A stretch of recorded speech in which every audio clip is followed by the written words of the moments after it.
అరే బాబు లోకేష్మా, నీ మాటలు వింటా ఉంటే నవ్వు వస్తూ ఉందిరా. వచ్చి ఇక్కడ జగన్ గారి మీద ఒక పెద్ద సవాలు విసిరి వెళ్ళిపోయావు కదా. మహిళల్ని జగన్ గారు అవమానం చేశారా? భారతి గారు చెప్పాలా సమాధానం? ఆయన పిల్లలు చెప్పాలా? మరి మహిళల మీద మీరు ఇప్పటి వరకు చేస్తున్న ట్రోలింగ్స్ మేమందరం కూడా దాంట్లో బాధితులమే కదా. ఇక్కడున్న వాళ్ళందరి మీద మీ ఐటీడీపీలో చేసినటువంటి ఘోరమైన ట్రోలింగ్స్, మా భారతమ్మ మీద చేసినటువంటి, వాళ్ళ పిల్లల మీద చేసినటువంటి వీటి గురించి మాట్లాడరా ముందు. నువ్వు ఎందుకు పనికిరానటువంటి నువ్వు ఈరోజు మీ తండ్రిని అడ్డం పెట్టుకొని ఇష్టం వచ్చినట్టుగా నీచమైనటువంటి ఈ ఐటీడీపీ ద్వారా సోషల్ మీడియాలో విచ్చలవిడిగా మహిళల మీద నడుపుతూ మీ హోంమంత్రిని ఏదో అన్నారంట. మీ హోంమంత్రి ఏ ఒక్క కేసు అయినా పట్టించుకుంటా ఉందా?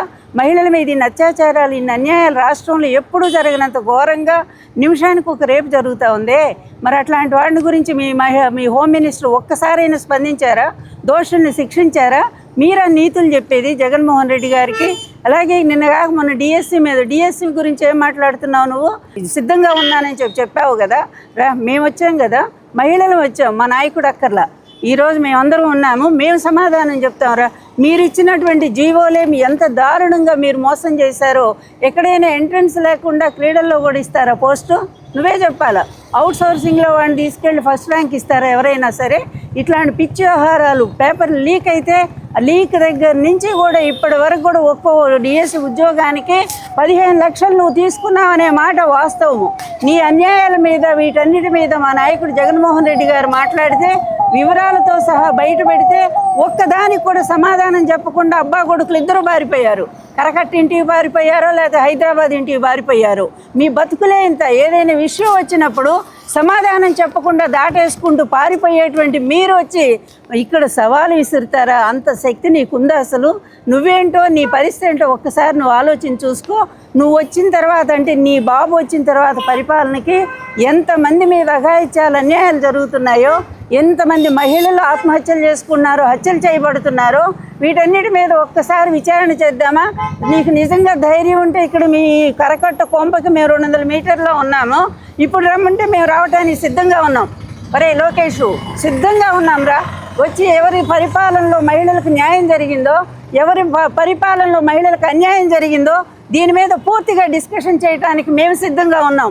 అలాగే ఉద్యోగస్తులు ఎంత దారుణంగా మీరు మోసం చేస్తున్నారో, డిఎస్సి పేరుతో ఎంత అవినీతి జరుగుతూ ఉందో, ఇదంతా మేము ఆధారాలతో సహా ప్రూఫ్తో వచ్చాం. మేము వీటన్నింటిని కూడా బయట పెట్టడానికి సిద్ధంగా ఉన్నావురా. ధైర్యం, దమ్ము నీకేమైనా ఉంటే ఎన్టీఆర్ మనవడు మాటి చెప్తావు కదరా నువ్వు. ఎన్టీఆర్ మనవడువా నువ్వు? పిరికివాడివి నువ్వు, ఉత్తర కుమారుడు. అట్లాంటి వాడు వచ్చి మా మీద ఛాలెంజ్ చేయడానికి నీకు కొంచెమైనా సిగ్గుండాలని చెప్పి మేము హెచ్చరిక చేస్తూ ఉన్నాము.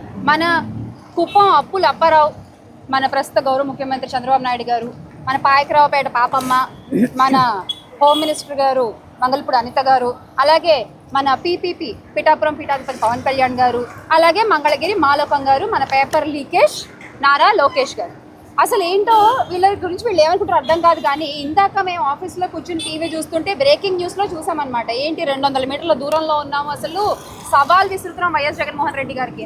అసలు వైఎస్ జగన్మోహన్ రెడ్డి గారు ప్రెస్ మీట్ పెట్టి అడిగిన డిఎస్సికి సంబంధించిన ఏ ఒక్క ప్రశ్నకైనా మీ దగ్గర సమాధానం ఉందా? పేపర్ లీకేజ్ లోకేష్ గారు, విద్యాశాఖ మంత్రి గారు, ఫ్యాక్టర్ సీఎం, మీ దగ్గర దానికి ఒక్క ప్రశ్న కూడా సమాధానం లేదు. కానీ మీరు ఈ రోజున జగన్మోహన్ రెడ్డి గారికి సవాల్ విసురుతారా? మరి ఏది సవాల్ విసిన వాళ్ళు ఇక్కడ ఉండాలి కదా. వచ్చాను అది జగన్మోహన్ రెడ్డి గారుగా కౌశల్గా మా పార్టీలో ఉన్న మహిళలు కాదు, మహిళా కార్యకర్తలు కాదు, వాళ్ళు నేను అడుగుతున్నా మిమ్మల్ని ప్రశ్నలు. అసలు ఒక్క ప్రశ్న కన్నా మీ దగ్గర సమాధానం ఉంటే ఓపెన్ ఛాలెంజ్. మేము ఇక్కడే ఉంటాం, ఇలాగా పారిపోము, ఇక్కడే ఉంటాము, భారత విగ్రహం దగ్గర ఇక్కడే ఉంటాము, మీరు రండి, మనం మాట్లాడుకుంటాం. డిఎస్సి కన్వీనర్ని ఎందుకు పక్కన పెట్టారు? ఎస్సీఆర్టీ పూర్తి అధికారుల అప్పగించడంలో అసలు మొదలైంది. కీలకమైన ప్రశ్న పత్రాల తయారీ ప్రక్రియ గురించి కూడా డౌట్లు ఉన్నాయి. అలాగే అవుట్ సోర్సింగ్ ఉద్యోగులకు ఎలా అప్పగిస్తారండి? పేపర్ లీక్ ఇది నిదర్శనం కాదా? మళ్ళీ పేపర్ లీక్ గురించి మాట్లాడితే హారిజాంటల్ ప్యాటర్న్ అర్థం కాలేదు అని చెప్తారా? హారిజాంటల్ ప్యాటర్న్ అర్థం కాకపోవడానికి వాళ్ళేమో మన బీజేపీ లాగా 10th ఫెయిల్ ఇంటర్ పాస్ ఇది కాదండి. ఒక్కోసారి ఒక్కరు చదువుకున్న వాళ్ళు కాదు, వాళ్ళందరూ వెల్ ఎడ్యుకేటెడ్ పీపుల్. వాళ్ళందరికీ హారిజాంటల్ ప్యాటర్న్ తెలుసు, వర్టికల్ ప్యాటర్న్ తెలుసు, ఎగ్జామ్స్ ఎలా రాయాలో తెలుసు.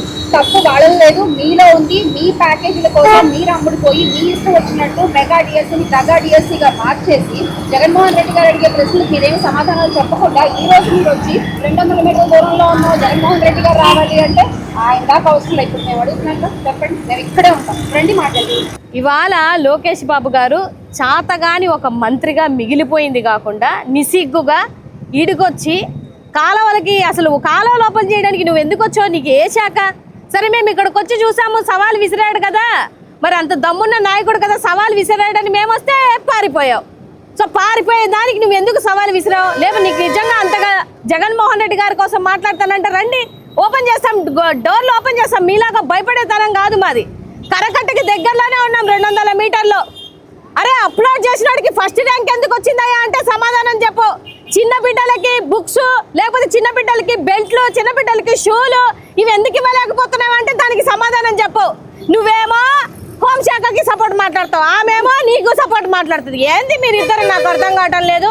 ప్రపంచంలో ఏ రాజకీయ చరిత్రలో ఇన్ని సంవత్సరాలలో ఇంత ఘోరమైనటువంటి ఆడబిడ్డకు అన్యాయం జరిగినా కూడా సిగ్గు లేకుండా ఇవాళ నీట్గా వచ్చేసి సవాలు విసిరేస్తున్నారు అని అంటే మరి వచ్చాం కదా. మహిళలం చాలు నీకు సమాధానం చెప్పడానికి, మహిళలే ఇప్పుడు ఇక్కడే ఉంటాం. నువ్వు వచ్చి దమ్ముంటే నువ్వు సమాధానం చెప్పగలిగితే వచ్చి సమాధానం చెప్పు. నీ మంత్రి శాఖకి నువ్వేమన్నా న్యాయం చేయగలిగితే చెయ్యి. నీ ర్యాంక్ ఎక్కడుంది? ఎక్కడో ఉన్నావు, టాప్ 5లో కూడా లేవు. ఎక్కడో ఉండి నువ్వు ఇవాళ వచ్చి మాట్లాడుతుంటే ఎలా ఉంటుంది అంటే నీ శాఖ తప్ప అన్ని శాఖలు మాట్లాడుతున్నావు. దయించి చిన్న బిడ్డల యొక్క కూడు విషయంలో, చిన్న బిడ్డల యొక్క బట్ట విషయంలో మాత్రం చిల్లర రాజకీయాలు చేయక లోకేష్ బాబు గారు. మీరు చేసిన అన్యాయాలన్నింటినీ బయట పెడుతుంటే మీకు ఈ రోజు ఎంత బాధ వస్తుంది. డిఎస్సీలో మీరు చేసిన మోసాలు మీకు తెలుసు. ఎక్కడ అథారిటేటివ్గా లేని స్పోర్ట్స్ సర్టిఫికెట్ ఎవరిస్తారండి? గ్రిగ్లో కానీ స్పోర్ట్స్లో కానీ స్టేట్లో కానీ ఆడినప్పుడు ఇస్తారు. అది కదా అథారిటేటివ్గా తీసుకోవాలి. అది కాకుండా మంత్రులు ఎవరైనా నచ్చి ఒక సర్టిఫికెట్ ఇస్తే ఒక ప్యాకాట్కి ఒక ఉద్యోగం, ఇవన్నీ కూడా మీరు చేసి డిఎస్సీలో కనీసం అక్కడ కలెక్టర్ ఆఫీసులో దాన్ని అక్కడ ప్రకటన ఉంచాలి.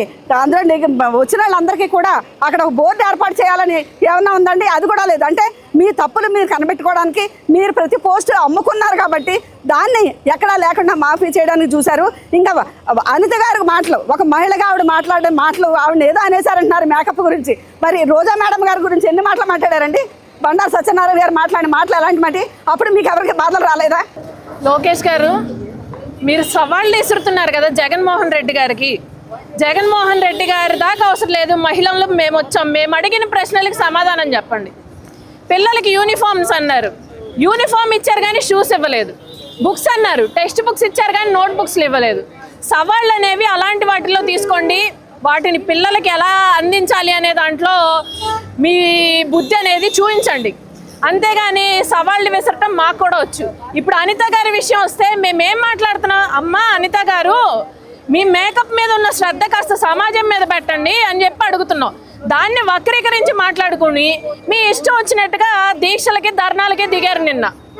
మేము ఒకటే చెప్తున్నాం, మంచిగా సవాళ్ళు విసరటం కాదు, పని చేయటంలో మీ పనితనం చూపించండి. సవాళ్ళే ఉంది, ఎవరైనా విసురుతారు. వచ్చాం, ఇప్పుడు వచ్చాం, మా జగన్మోహన్ రెడ్డి గారి దాకా అవసరంలే, మహిళలం మేము వచ్చాం. మీరు ఏదైతే కరకట్ట మీద నుంచి సవాళ్ళు విసిరారో అక్కడే ఉన్నాం. మీకు దమ్ము ధైర్యం ఉంటే మేము అడిగిన ప్రశ్నలకు సమాధానం చెప్పండి.